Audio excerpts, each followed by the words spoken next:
Relieves del mito a la danza es un homenaje a la mujer, es mostrar todas sus facetas, su carácter, su vitalidad, energía, fuerza.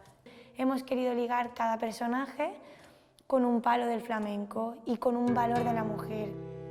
Mujeres luchadoras que tanto en el escenario como fuera, que hemos peleado por sacar adelante este proyecto.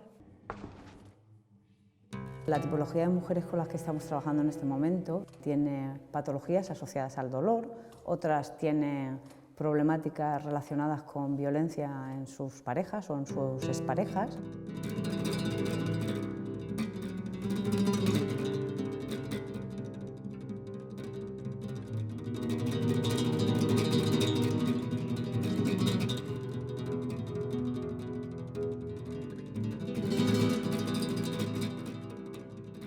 Yo creo que por su autoestima está haciendo más un día de estos que varios meses de tratamiento con ellas.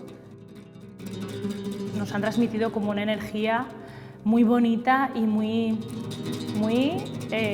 como matriarcal.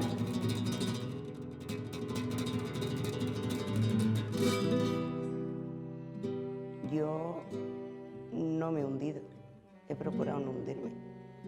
Para mí el no sé y no puedo no han existido nunca.